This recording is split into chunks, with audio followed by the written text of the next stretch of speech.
The following is a Comfortably Zoned Radio Network production.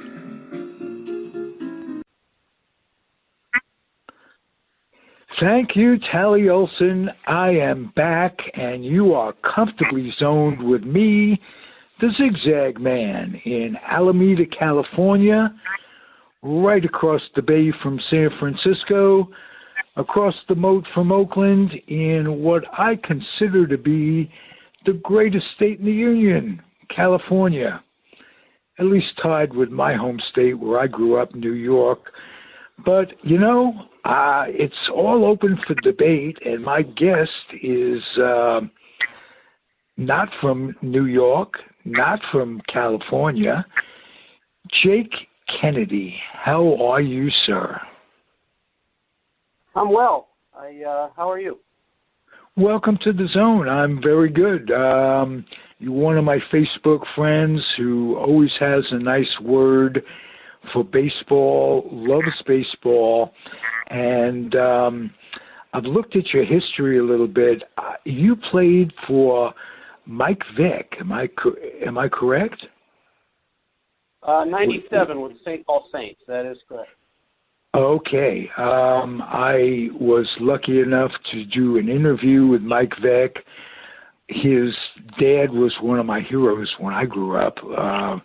Bill Vick, as in Rec, the great baseball book that got one of the 4 or 5 books I read when I was a little kid that really fueled my passion for baseball. And I wanted to talk to you a little bit about the independent leagues. Baseball minor leagues have changed in the last year or two. So independent leagues are becoming a feeding ground for the major leagues as opposed to the way it was before. Jake, where did your career begin, and how did you get to the St. Paul Saints? Well, I guess my career began after I graduated from high school, 1991. Okay. I went to a high school there outside of the twin cities of Minneapolis and St. Paul called Apple Valley High School. So not a big place for finding pro athletes, but nonetheless, I got a shot with the Dodgers right out of high school there. My college opportunities were decent, but I felt like it would be a little costly for me to pay to go to school on some of the, half or quarter scholarships that were offered. So I decided to, go ahead and try my hand professionally first, and then I went to college afterwards. Okay, now you signed with the Dodgers, and where did they send you to for your first camp, first team you played with? Well, the first camp I went to was Instructional League of 1991. So that summer, I didn't play pro baseball right out of high school. I was only 17 when I graduated. So I played with my American Legion team that summer, and after we won our state championship, the Dodgers signed me and sent me to Instructional League in Arizona. Okay. What was your first team? Were you at Bakersfield? Bakersfield was my second year. My first year was 92 with the Gulf Coast League Dodgers, which is rookie ball, the lowest of the low, at 18 years old. Okay, I'm gonna interrupt your flow for a second and ask you, did you sign your TOPS contract in your rookie year, or was it at Bakersfield? I signed my TOPS contract that first spring training of 92, so it was before my rookie season. And then the first time to Bakersfield wasn't until '93. So I went from rookie ball to high A ball from one year to the next. Well, I didn't get to meet you at Bakersfield, but I covered your team for Tops. I was the Tops rep back in those days with the $5 checks. Yep. And Remember. So our paths crossed back in those days ever so briefly because I can remember Bakersfield was the high A, so you must have had something going for you. Well, I guess. I mean, I was an undrafted high school free agent and played my first year of rookie ball at 18 and then went right to high A ball at 19. So right. Tell me where it went from there, Jake. Well, I was there probably because I was big and strong and left-handed and threw the ball pretty hard. Put together with what the Dodgers felt like were some pretty good prospects at the time, and I really struggled. Boy, was it tough. Okay, I think Pedro's brother was with that Bakersfield team at that era. Yeah, it was Jesus Martinez, Michael Moore. He was a first-round pick. Right. We had James Martin, who was a really damn good ball player.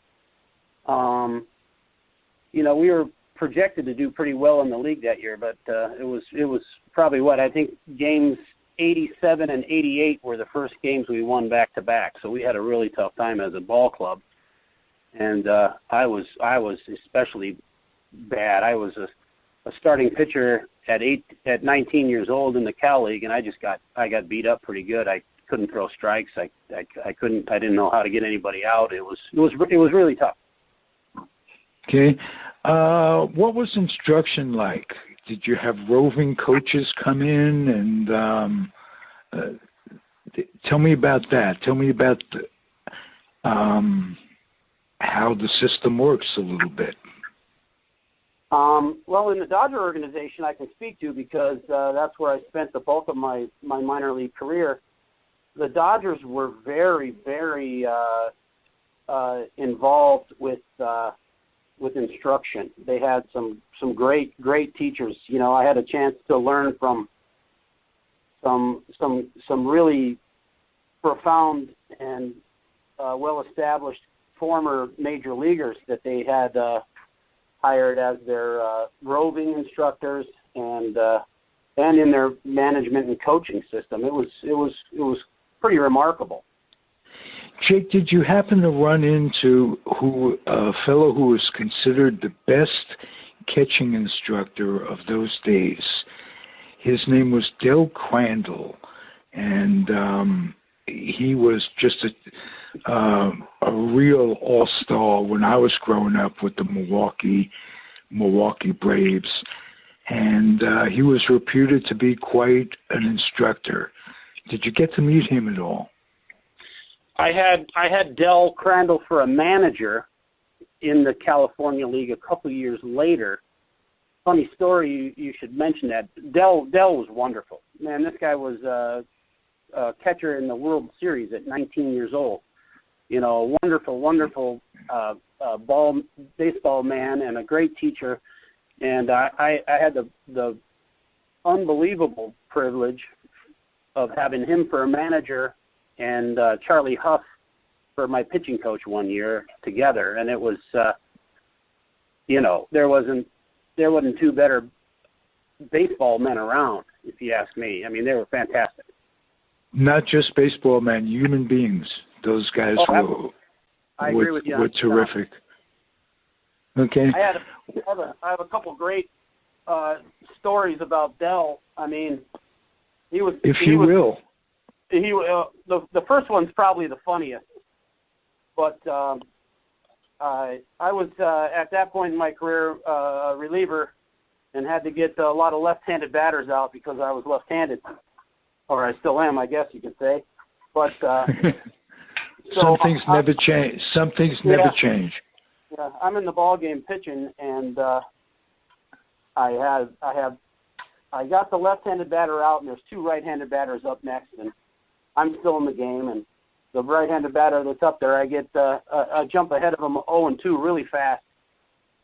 And so I'm looking to throw a breaking ball or a curveball here in that situation. And my curveball was one of those that you would describe, and you would understand this if I tell you it was a 12-6 curveball. Really broke straight down. Real Sandy violent. Koufax-like. Correct. But very, very difficult to control properly. So I get the batter 0-2, and catcher and I are well aligned, and he calls for the breaking ball, and sure enough, I throw it, and I spiked it pretty good, and it hit in front of the batter's box that the right-handed batter was standing in, and of course he turned his back to avoid sort of, injury to, he basically turned his posterior. Instinctively. Yeah, and the ball bounced up and hit him right in the six, if you know what I mean. Yes. Whoa. Oh yeah, it was terrible. And so he takes his base, and I'm completely embarrassed, obviously, because of how the whole thing went down. And Dell leaves me in for another batter. It's another right-handed batter, and sure enough, I get ahead of him 0-2 again. And the catcher sign comes in. It's a 2. He's looking for a curveball, and I'm not going through that again. So I shook it off, and it came down 2 again, which means that the call came from the bench, if you remember those days. And I'm like, I can't throw this pitch with any conviction. It was a tough thing for me to do. So I grabbed my curveball grip on that ball again, and I threw it. And I'm not kidding you, Ralph. It was the exact same thing. I spiked it. Oh. Ball bounced up. The batter turned his back and hit him right in the you-know-what. Again, 2 times in a row, exactly the same thing. Oh, wow. So Dell comes out to the mound, and he's taking the ball from me. And this is exactly what Del Crandall said to me. He goes, look, I know the curveball wasn't the right pitch to throw there, but Chuck bet me you couldn't do it 2 times in a row, so he went with it. Sure enough. And sure enough, you did. You got him twice. Got 2 batters twice. They took that experience into the clubhouse with them, and I'm sure they mentioned you. Oh yeah, it was. We all have times of triumph out there that are easy to recall on, but that one was truly a moment of embarrassment. But it seems to be the story of my baseball days that people like the best. Oh, that's a great one. So now I'm intrigued. What happens after Bakersfield? Where did you go from there? Well, I got, that first year I got sent to Bakersfield. Like I said, remember, I'm 19 years old. I was probably the youngest American-born player in the Cal League at that time. So I'm playing against guys like Jason Giambi, Bill Van Landingham, Chris Young, guys like that were, it was a tough league. And halfway through the season there, they sent me down to their advanced rookie affiliate in Great Falls, Montana. Okay. And from there? From there, the next year, again, I get sent to Bakersfield, 94. I get sent to Bakersfield again. And, again, I struggle a little bit, not quite as much as I did the year before, but at the halfway point in time, they send me down to their short season A affiliate in Yakima, Washington, in the Northwest League. I remember that they had black caps with a yellow Y. Am I correct? You're absolutely correct. All right. I can't remember where I left my car keys, but 29 years ago, it's all clear. Right? Right? So was able to pitch well there in Yakima. Did really well. Did well in Yakima. Did well when I was in Great Falls. It was I wound up, I don't know, that year in Yakima, I was playing with some pretty good ball players that made it to the big leagues from there. Paul Konerko was my roommate there. Played with Chris Latham. He wound up playing in the big leagues from there. Pretty good group of guys. We wound up losing the championship that year. I wound up, I think 7 or 8 in the league in ERA. Did pretty well. So I remember that Yakima season as being a good experience, overall. Okay, and that was your last year in organized ball, am I correct? 95, I went back to Bakersfield with the Dodgers again, and struggled there again. It was a tough year. We made it through the whole year, but I wound up finishing really well in Bakersfield that year, and I got to go to play in the Hawaiian Winter League that winter. Oh, wow. Wow. Go to Hawaii and they're paying you. Not bad. No, amazing. And that was a nice league to play in that year. They had, Todd Helton played there. Preston Wilson played there that year. Played with Jacob Cruz, Dante Powell, Benny Agbayani. If you're a Met fan, you would know Oh, that name. Yes, I do. Greatest name in Met history. Benny and I were teammates there for the West Oahu Cane Fires, and that was a wonderful, wonderful experience. I love Benny to death. What a wonderful ball player he is for sure, but what a great teammate and friend as well, got to say. It sounds like you've had tremendous experience. You had tremendous experiences playing on a personal level. I mean, not just you keep referring to your acquaintances and your friendships, and I equate it with my experience of being in the Air Force at a high school, and you get to meet people from different parts of the country, from different parts of the world. In baseball's case, it had a lot to do with your growing up. Am I correct? I would have to agree with you there, and I also wouldn't mind taking a second to thank you for your service as well. Oh, well, you're most welcome. I wasn't a war hero or anything, but I was in the Air Force. Actually, it brought me to California, where I was stationed at Travis Air Force Base, and I stayed in California, didn't go back to New York, so it was a tremendous influence on my life from that standpoint. What can I tell you? That was remarkable. It's nice. Yeah. Tell me what you're doing now. You have a restaurant, and you just one of those people who, and I know because you're personable that certainly helps. But what's your life like after baseball? Well, my wife and I currently we own and operate for the best way to describe it would be a neighborhood sports grill. So we don't have any sort of franchise or familial deal like that. We're literally a mom and pop shop, celebrating 16 years in operation last September. So yeah, I mean, it's kind of the way it works is,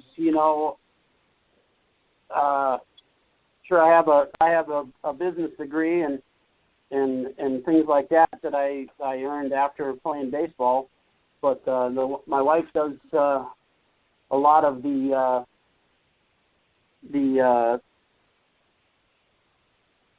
heavy lifting, if you would say, as far as decisions as far as how we operate, and I do a lot of the other stuff as far as handling the employees, doing the tax and stuff paperwork that needs to be done on a weekly or monthly or whatever basis, and right. it kind of filters out to where we're almost like I'm the Sam Malone of our Desert Hills neighborhood that we operate in. So it's sounds like fun. Let me ask you this: what skills did you learn in baseball that you transcended to the business world? Not necessarily physical skills, but mental skills